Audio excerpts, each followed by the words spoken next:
Hello, my name is Richard Epps, and I'm a student at Athens State University. Today, we're going to discuss constructivism. During this discussion, we will define constructivism, talk about some of the leading theorists of constructivism, the types of constructivism, do a comparison of the constructivist classroom to the traditional classroom, and then we'll talk about the PAR model and actually give examples of how the PAR model actually works with constructivism. So when we talk about a definition of constructivism, what we're talking about is a learning theory that suggests that the best way to learn is to make meaning through experimentation and reflection. So we're looking at a purpose of a student-centered learning process with an approach that actually looks at the student as an active learner who's a thinker who comes to the actual learning environment with already with experiences and knowledge that he's going to simply build upon with the new information presented. The basis of constructivism is basically saying that in this active process, information is converted from information to knowledge through that experimentation and reflection by the student. This is they're talking about a mental process here. So as we kind of go forward, we'll look at a couple of different theory and the theorists behind constructivism.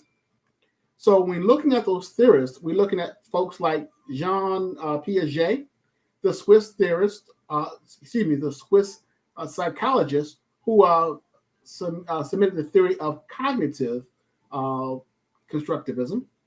We're looking at Lev Vygotsky, who actually submits the theory of social constructivism, and Ernst van Glassensfeld, who actually submits the theory of radical constructivism. So these three leading theorists are kind of actually building upon one another, and you'll see that as we kind of discuss these. So one is not better or than the others. As you see, we're going to kind of go forward. They kind of like are intertwined. So when we're looking at cognitive constructivism, again, this is a theory that was actually proposed by this Swiss psychologist Jean Piaget. And Piaget basically submits that the cognitive constructivism is that actual mental process where the student converts information to knowledge. The key here is what he submits is the fact that that conversion from information to knowledge is limited by the mental and cognitive abilities of the learner. So to put this in a realistic context, we would not attempt to teach a 3-year-old algebra because they don't have the mental or cognitive ability to understand the information and then convert that information to knowledge. So cognitive constructivism is seen as the basis of the subsequent theories we'll talk about. So moving on, we actually looked at the theory of social constructivism as proposed by Lev Vygotsky, who was a Soviet psychologist. And Lev Vygotsky's theory basically says people in society majorly influence the experience of learning and how that student is going to actually convert that information to knowledge. Please note, as I said, Vygotsky did acknowledge the fact that it is a mental process of the conversion of information to knowledge. But what he's saying on top of that is that social interaction, and interaction could be from teachers, fellow student, friends, administrators, anyone who actually affects that, who interacts with that student, could possibly have an impact on the way they actually view that information and convert that information to knowledge. And it's not just limited to the classroom. This is also including external to the classroom interactions, such as friends, family, and things like that. And I would even go a step further to submit that also would actually include interactions or the student viewing interactions, such as interaction they see in movies, video games, television programs, or whatever. All of those kind of shape the social constructs of that student, and that social construct of the student is going to impact the way they view information and the way they convert that information to knowledge. So this brings us to the final theory we want to talk about today, of being radical constructivism, which is the theory of Ernst von Glasersfeld, who was also a psychologist, and he was a professor at the University of Georgia. So in this theory, von Glasersfeld really focusing on the subjectivity. He is stating that the subjective view of the student affects the way they will actually interpret information and convert it to knowledge. So in a realistic sense here, we're looking at the fact that a student views information from a subjective point of view. And we all do. So we got to look at it like this. Let's say we have an inner city student who has never, ever seen a boat other than in pictures. And then he actually goes into a classroom and is presented with a problem of estimating the size of a boat. This student would not have any context as to, no real context as to estimate the size. So if a teacher simply says, what is the size of a big boat? I mean, to most learners, we would look at, are we talking about a big personal boat, such as a fishing boat? Or are we talking about a commercial boat, such as a tugboat or a ocean liner? Or are we talking about a military boat, such as the aircraft carrier? All of these things have a different context of a large boat. So, in that subjective view, if I don't have that exposure to those different elements, I cannot, look at that from that context. I'm going to say what a large boat is. One of the examples I read throughout the text was that a teacher asked the students, "Okay, students, I want you to measure the length of the Mayflower." And so the key in the reading was that the fact that the teacher did not introduce a ruler and start from there. She just basically allowed the students to actually construct their own method of measurement to actually explain the length of the Mayflower. And then you can actually see that subjectivity in action there. So again, we're looking at radical constructivism. It looks at the subjectivity of the student. Social constructivism looks at the social interaction affecting the way the students process information to knowledge.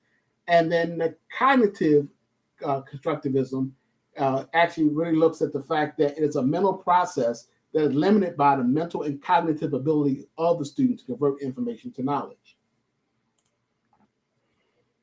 So how does the constructivist classroom differ from the traditional classroom?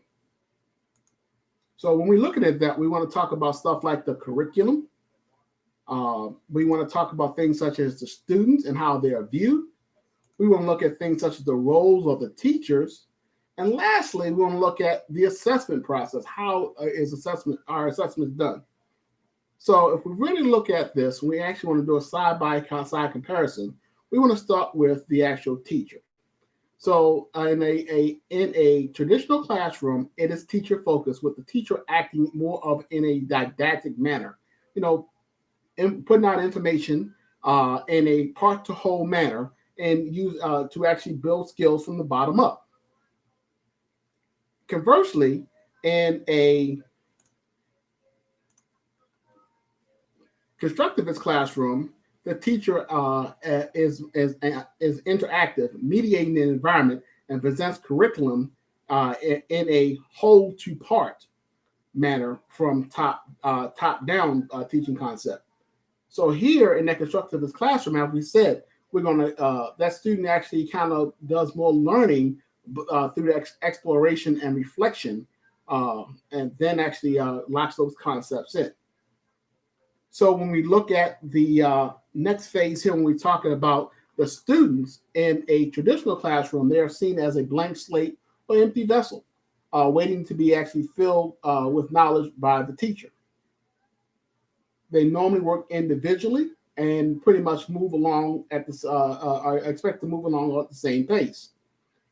Conversely, in the constructivist classroom, the students are seen as thinkers and learners, and they come to the learning environment with preconceived notions, information, and knowledge that they're simply going to build upon with the new information presented. So this classroom is actually focused on questioning and gaining insight through the experimentation we talked about. A little different, okay? So again, traditional classroom, they're working in as individuals. In the constructivist classroom, they're working as groups. Now we're going to look at the assessment process in this classroom. So the assessment process in the traditional classroom is kind of set aside from the actual lesson itself. So in the traditional classroom, the whole class pretty much moves along through the curriculum, let's say as a block. So at the end of a particular block of instruction, they are tested. Once the students are tested, they move on to the next block. So the assessment process is kind of separate from the actual learning. In the constructivist classroom, the assessment is actually interwoven within the actual learning itself. And the teacher mainly assesses the student through observation of their ability to apply the concepts that they actually were exposed to. And the teacher will actually, if they cannot see those applications, they use things such as Socratic questioning to actually look at the student's depth of knowledge. So again, two different views of the classroom. One is not better than the other. I just want to kind of point out, the differences in the classrooms. So when we talk about the next part here, we're looking at the PAR model. The PAR model of learning was actually proposed by G.F. Petty in his book, Teaching Today. So in this model, it's a pretty simple and straightforward learning model. It has three parts, and he's talking about the present. Then he's talking about the students then applying that information, and then finally reviewing. So when we talk about presentation, so the student is presented the information. That takes up 35% of the actual learning time. So that presentation could be anything from a straight lecture in the classroom, students self-learning on their own, watching videos, reading materials, textbooks, looking at websites. That presentation of the concepts and material is actually done in a number of ways. Once the presentation is complete in the PAR model, then the student moves to the apply process, which is the largest part of the time segment for the lesson. This has been dedicated to about 60%. And so here the student actually applies the concepts that they actually were exposed to. So on the PAR model, the students then go through experimentation and actually look at trying to understand those concepts that they actually read about. So they're actually going to try to actually use or employ those concepts. So in this phase, the concepts are further solidified in the student's mind, and the misconceptions are actually identified and clarified. Now, that identification of misconception can be done in a number of ways. The student could actually self-identify those misconceptions by actually looking at the actual hands-on, as we talked about before, and realizing, oh, that can't work this way. It must be this way, and this is because this. Again, helping them further actually locking those concepts. It could be, through peer interaction. It also could be through teacher or instructor feedback. So it's a number of different ways that students get that course correction or whatever in that apply phase. So this brings us to the last phase, being the phase of the review. So in the review phase, which is the last 5% of the lesson time, key points are confirmed. So here the student actually confirms those key points, and the instructor may want to emphasize those key points by highlighting those things that's going to actually link that lesson that they just learned to prior or future learning experiences. So kind of putting in context there for the student. So as we go forward with this PAR model, we want to kind of look at an example of how the PAR model can actually work in the context of the constructivist theory. So let's look at it this way. I would submit that a classroom using the freezing water experiment would actually be a perfect example of this. And since we just finished a block of instruction on the flipped classroom, let's use that as an example. So in a flipped classroom model, the apply process would be where the student will actually get material, review material prior to coming to class. And that material will actually pose the question, does warm water freeze faster than cold water? The student would actually do all the reading materials, concentrating on the laws of thermodynamics, looking at the Mpemba theory and things like that, and get all that reading done and understanding. Again, that's that first 35%. When the student comes to class, the teacher would kind of review those highlights or whatever. So again, checking on to ensure that self-reading was done and the student understands, at least has a basic understanding of the framework before they move into the apply process. So in the apply, the student will actually do that experimentation. So let's say this teacher asks the students, so how could we actually prove which one freezes faster? The student would suggest that we could do an experiment of actually freezing water, one bowl of warm water, one bowl of cold water, and measure the results. So the teacher would actually support this by giving them the materials to actually conduct the experiment. As the students conduct the experiment, the actual teacher would actually kind of observe and again, as we talked about before, do that Socratic question to see, asking questions. So why does this happen this way or whatever? And let's say the student actually gets the information incorrect. The teacher could then use techniques such as, well, the other group over there got a different answer. You might want to look at that, and you might want to talk to them about how they got that different answer. Or the teacher could say, well, I don't think that's correct. You may want to relook that again. And then again, this prompting the student to kind of go check their facts again, because in this process of apply, this is when the student is actually going to, again, identify those errors and omissions and misconceptions and clarify them. And that's how the teacher does that. So let's say at the end of this scenario where the students actually have done this experiment, the teacher has each one of the students actually do a presentation for the class. And this we would actually look at as being the review portion of the PAR model. So in the review portion, remember, the last 5% when key points are confirmed and the information is linked to other lessons. So as the students, each one of the groups gets up and actually gives their presentations, then the teacher again further does that questioning and highlights those key points or whatever. So this is how the PAR model will fit very, very well with the constructivist learning theory. And oh, by the way, as you see with the flipped classroom. So what we've talked about, we defined what constructivism was. We talked about the theorists, those being Piaget,